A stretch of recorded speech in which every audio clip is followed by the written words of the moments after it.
سقوط Baghdad تاریخ اسلام کا ایک دل خراش باب ہے۔ یہ سانحہ صرف خلافت عباسیہ کا زوال نہیں بلکہ امت مسلمہ کی اندرونی کمزوریوں، سازشوں اور غداریوں کا نتیجہ تھا۔ معید الدین بن القمی جو ابن القمی کے نام سے معروف تھا، وہ خوشامد و چاپلوسی کے ذریعے خلیفہ کا اعتماد حاصل کر چکا تھا۔ اب اس نے ہلاکو خان کے حملے کو کامیاب بنانے کے لیے جو تدابیر اختیار کی، ان میں سے ایک یہ تھی کہ بغداد میں جو کثیر تعداد میں فوج تھی، اس کی تعداد کم کرنے کا خلیفہ کو مشورہ دیا اور کہا کہ ملکی آمدن میں کمی ہو رہی ہے اور فوج کی تنخواہیں بہت زیادہ ہے، تو کیوں نہ فوج کی تعداد کم کر دی جائے۔ خلیفہ نے ارباب حل و عقد سے مشورہ کیے بغیر اس تجویز کی منظوری دے دی۔ چنانچہ فوج میں کمی کے ساتھ فوج کا ایک بڑا حصہ دوسرے شہروں اور صوبوں میں بھیج دیا۔ باقی فوج کی تنخواہوں کی ادائیگی کے لیے یہ طریقہ اختیار کرنے کی تجویز دی کہ فوج شہریوں سے خود ٹیکس وصول کرے، جس سے لوٹ مار کا بازار گرم ہو گیا۔ مقصد یہ تھا کہ فوجی جب شہریوں سے ٹیکس وصول کریں گے تو اہل شہر سے زیادتی کے واقعات ہوں گے، جس سے شہری خلیفہ سے بدظن ہوں گے۔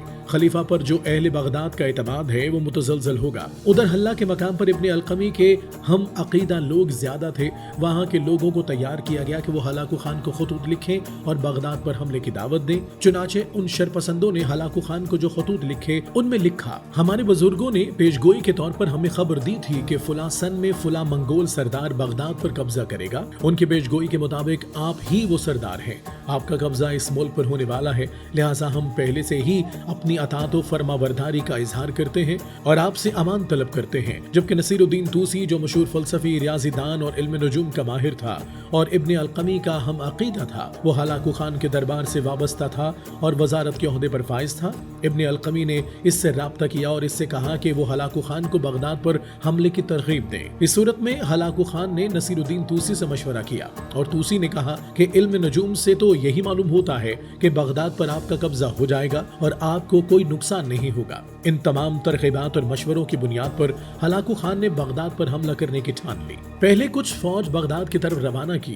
جب بغداد کے قریب منگول لشکر کے پہنچنے کی خلیفہ کو خبر دی گئی تو خلیفہ نے اپنے ایک سپہ سالار فتح الدین داؤد کی سربراہی میں لشکر تیار کر کے مقابلے کے لیے روانہ کیا۔ فتح الدین ایک بہادر اور منتظم سپہ سالار تھا۔ اس نے نہ صرف منگول فوج کا نہایت بہادری کے ساتھ مقابلہ کیا بلکہ منگول فوج کو شکست ہوئی اور وہ میدان جنگ سے بھاگنے لگے۔ ان کے پسپا ہونے کے بعد فتح الدین نے اسی جگہ پڑاؤ ڈالنے کا فیصلہ کیا، لیکن دیگر فوجوں نے منگول فوج کا تعاقب کرنے پر اصرار کیا۔ فتح الدین نے ان کے اصرار پر مجبوری میں جو ہی تعاقب کیا تو منگولوں نے لوٹ کر مقابلہ کیا اور ان کے کچھ فوجی بھی جو پیچھے کمین گاہوں میں چھپ گئے تھے، انہوں نے پیچھے سے حملہ کر دیا تو پھر خلیفہ کی فوج اس صورتحال کو کنٹرول نہ کر سکی۔ نتیجہ یہ نکلا کہ سپہ سالار فتح الدین جنگ میں مارا گیا اور دیگر افواج نے بھاگ کر بغداد میں پناہ لی اور اس طرح فوجیوں کی بے تدبیری سے جیتی ہوئی جنگ شکست میں بدل گئی۔